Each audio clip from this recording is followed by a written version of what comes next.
बिस्मिल्लाहिर्रहमानिर्रहीम। मुअज़्ज़िज़ सामीन, अस्सलामु अलैकुम रहमतुल्लाहि व बरकातुहू। हज़रत सालेह अलैहिस्सलाम अपनी कुरान मजीद फुरकान हमीद में अल्लाह ताला रब्बुल इज़्ज़त ने इरशाद फरमाया, तर्जमा, और समूद की तरफ भेजा उनके 22 साले को। उन्होंने कहा कि ए कौम, बंदगी करो अल्लाह ताला की और नहीं है कोई महबूब सवाए अल्लाह के। समूद दर हकीकत साहिब माल की थी, वो बकरी और ऊंट से अफसुदा हाल थे।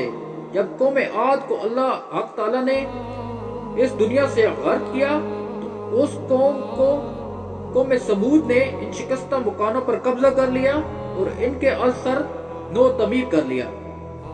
ये कौम भी कसरत माल से, औलाद से गुमराह हुई और अपनी दौलत के गुरूर पर नाज़ा रहते थे, बुतों की इबादत में मसरूफ रहते, जुल्म व फसादियत कसरत से करते थे। हजरत सालेह अलैहिस्सलाम ने कौम समूद को दावत दी और उस कौम से कहा कि ए कौम, इकरार करो खुदा एक और कोई उसका शरीक नहीं। मुनकरों ने कहा कि तुम्हारा पैगंबरी की दलील क्या है? हजरत सालेह अलैहिस्सलाम ने कहा, हूद की कौम अल्लाह ताला के बेबस, बेमानी और बुत परस्ती के हलाक किया और मुझे उनके पीछे अल्लाह ताला ने खलीफा बनाकर भेजा है। कौम समूद के सरदार बोले कि ऐ सालेह, अगर तुम अल्लाह ताला की तरफ से पैगंबर बनाकर भेजे गए हो तो हमको कुछ मोजज़े दिखाओ। हजरत सालेह अलैहिस्सलाम ने कहा कि तुम बताओ, मैं क्या मोजज़ा दिखलाऊं? ये बात सुनकर आपस में मशवरा करने लगे। फिर कहने लगे हजरत सालेह अलैहिस्सलाम से, तुम ये मोजज़ा दिखाओ कि एक ऊँटनी इस पत्थर से निकले और इस वक्त वो बच्चा भी जने और दूध भी दे, तब हम जानेंगे कि तुम रसूल खुदा बरहक हो। ये गुफ्तगू ही हो रही थी कि हजरत जिब्रील अलैहिस्सलाम नाज़िल हुए और कहा कि ए सालेह, तुमने इनसे इकरार कर लो और इनसे कहो कि बगैर हुक्म खुदा के ऊँटनी को ना मारे और सवाए दूध के इससे कुछ ना खाएं, क्योंकि इस पर कोई चीज हलाल नहीं। हजरत सालेह अलैहिस्सलाम ने उनसे इकरार लिया और इस इकरार के बाद हक ताला का हुक्म हुआ, ऐ सालेह अलैहिस्सलाम, तुम दुआ करो और मेरी कुदरत के नजारे देखो। मैंने तुझसे 4000 साल पहले भी एक ऊँटनी इसी पत्थर के अंदर से पैदा कर की है ताकि तेरा मुआजिजा ज़ाहिर हो और तेरी पैगंबरी की दलील मजबूत हो। बस हजरत सालेह अलैहिस्सलाम ने खुदा की दरगाह में दुआ की और मोमनों ने कहा कि आमीन। इतने में एक अजीब आवाज आई और उसी पत्थर से निकली एक ऊँटनी नहायत ही खूबसूरत इस पत्थर के नीचे से निकल आई। वो इतनी हसीन और खूबसूरत थी कि सारे आलम में ऐसी दूसरी न थी।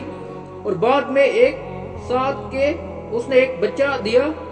उसके पास ताजा घास नजर आई जो ऊँटनी ने खाई और खुदा के हुक्म से फौरन एक चश्मा और एक चरागाह पैदा हो गई। ऊँटनी में उसमें चलने लग पड़ी और उस कौम में 7 कबीले थे और 7 कबीले इस चश्मे से पानी पीते थे और पानी कुछ कम ना हुआ होता था। सरबां इस ऊँटनी को चश्मे पर ले गए और उस ऊँटनी ने उस चश्मे का पानी पी लिया। उस वक्त हजरत सालेह अलैहिस्सलाम ने कौम से कहा कि तुम लोग इसका दूध पियो। बस 7 कबीले इसका दूध कर और मशकीज़ें भर भर कर अपने घर ले जाते थे। अल्लाह ताला ने सालेह अलैहिस्सलाम को फरमाया कि अपनी कौम से कह दो कि पानी से इस चश्मे का एक रोज ऊँटनी का है, जिस रोज दूध दोया जाएगा वो एक दिन उनका है, और जिस दिन दूध ना दोया जाए, जैसा कि इरशाद बारी ताला है। तर्जमा और कहा, ये ऊँटनी है, इसको पानी पीने की एक दिन की बारी है और तुम्हारी बारी दूसरे दिन मुकर्रर की है, और इस ऊँटनी को किसी तरह से छेड़ना मत, वरना तुम लोगों को एक बड़े दिन की आफत घेर लेगी। अल्लाह ताला की कुदरत से ऊँटनी पत्थर से पैदा होकर हजरत सालेह अलैहिस्सलाम की दुआ से चलती फिरती थी। हजरत सालेह अलैहिस्सलाम की कौम के 2 लोगों ने ऊँटनी को कत्ल करने का इरादा किया। उनमें से एक ने ऊँटनी पर तीर चलाए और दूसरे ने उसे तलवार से कत्ल कर दिया।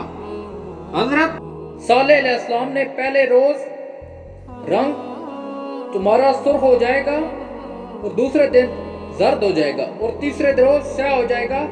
جب 3 دن کے بعد یہ مرکوزہ علامتیں ظاہر ہوتی تو جن لوگوں نے اونٹنی کو مارا تھا وہ مردود سب کے سب حضرت صلی اللہ علیہ وسلم کے گھر آئے تاکہ حضرت صلی اللہ علیہ وسلم کو بھی مار ڈالے۔ تب اس وقت اللہ تعالیٰ نے ان پہ عذاب الہی نازل کیا اور جبریل علیہ السلام نے ان کے گھروں کی تمام دیواریں ہلا دی اور تمام کافر اپنے مکان سے نکل بھاگے۔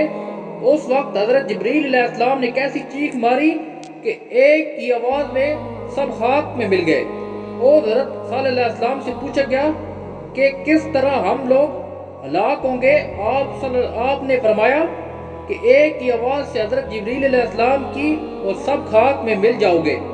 یہ سن کر اس وقت اس قوم نے ایک بہت بڑا کنواں کھودا اور اپنے بیوی بچوں کو ان میں رکھ دیا۔